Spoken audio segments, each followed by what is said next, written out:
Oh, hi. I didn't see you there. I'm Philbert D, and we have a light now. This is Phil on Films.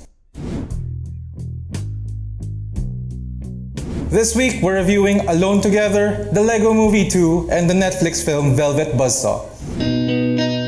Eh kung lawyer mahal? O kaya doktor? Yun mo talaga ang gusto mo, mahal? Anong ginagawa mo dito? Wala ka bang klase? Gusto lang kita makita. Liza Soberano and Enrique Hill are Christine and Raph. They meet as college students and quickly fall in love. The movie jumps ahead 5 years, however, and they're suddenly with different people. More vitally, they've grown to be different people. But something has clearly been left unresolved, and the two flirt with the possibility of throwing caution to the wind and going back to when they were happy together. So let me let you in on what I like most about the films of Antoinette Hadaone. They're films that, for the most part, are about keeping the two characters together for most of the runtime. Even when they're not a couple yet, the film shows them together, dealing with things together. The average romantic film is so much about what keeps characters apart. Hadaone's films always make the case, through sheer proximity, why they should be together. As the title suggests, this film is a little different. Then what if hindi tayo nag-break?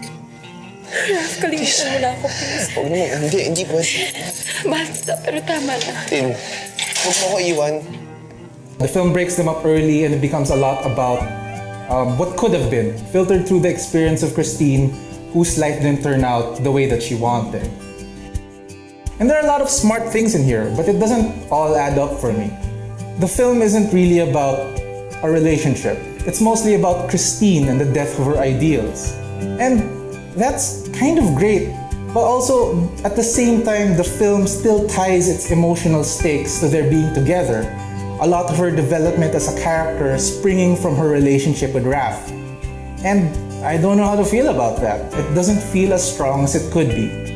The film asks a lot of Liza Soberano, and for the most part, she seems up to the emotional fireworks. But she's still most effective when her character lights up, when she's excited about something. When we see her being happy, she's believable and infectious. And as much as the film wants to make her grow up, her most potent weapons as an actress might be that excitement. Mababago natin ang mundo.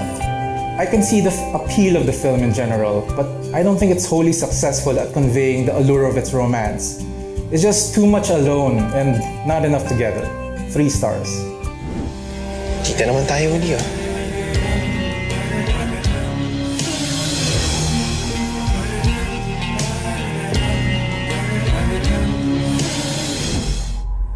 Once, everything was awesome. Now, everything is bleak. Hey, Lucy, I brought you coffee. This sequel takes place 5 years after the events of the first movie. 2 coffees, please. 1 black, 1 with just a touch of cream and 25 sugars.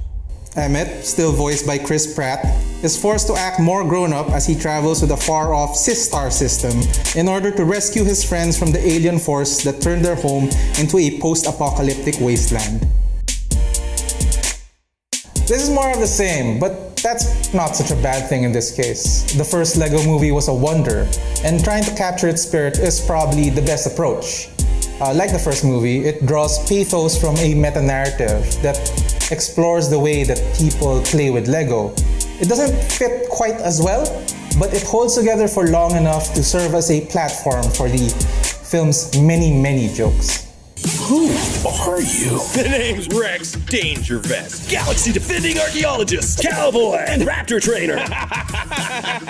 I don't get it. The plot gets really shaggy by the end, but the movie never stops being funny. New to this movie are a handful of songs by John LaJoie. One of them is specifically designed to get stuck in your head. It really fits into the general fabric of these films, which openly admits that everything is silly, but at the same time, it takes the craft really seriously. 4 stars. Who are you? I'm your worst nightmare. You're me when I'm late to school and I forgot my homework and my pants are made of pudding? No, I don't. Ha!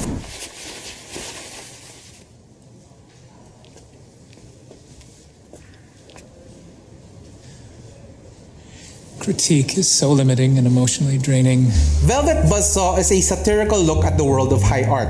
Our guide through it is Jake Gyllenhaal as feared art critic Morph Vanderwalt. Morph, along with the rest of the film's art world denizens, becomes obsessed with a set of paintings left behind by an artist that died alone and undiscovered. And as it turns out, there's something sinister and supernatural lurking behind these paintings. This film makes fun of critics, and I'm a critic, so this is personal. I just loathed your Ricky Blaine review yesterday. I thought his show was inspired. Well, I didn't get it, I suppose. I felt that we saw totally different exhibits. A bad review is better than sinking into the great glut of anonymity. Joking aside, it does feel a little strange to be knocking the film for not offering anything new, when part of the joke about Morph is that he's, as a critic, dismissive of things that have been done before. But even if we were being generous, I don't think the film should get away with a very trite joke of things not meant to be art being mistaken for art. That is remarkable. It's not art. The film does this more than once, and it gets stuck at around that level of satire. As a horror movie, it's not very good either. It never establishes a good set of rules for its threat, so things just happen with no rhyme or reason. It never builds any real tension. There's a lot to like about the film's outsized performances, but as a whole, it could be better. 2 stars. People thought she was part of an exhibit. We're trending on Instagram. It's a major hit. So thanks again for joining us. I don't know if you noticed, but we shot on 50 because we're overachievers or something. You like it? Don't like it? Leave a comment. Like and subscribe. And until next time, goodbye internet. Get vaccinated. It might be the most potent weapon in her It's just kind of about Christine and the death of her ideals. The death of her ideals. That's really what the film is about. It's such a UP film. Siskel and Ebert, they talked about the film. And if I had somebody to argue with, that would be something.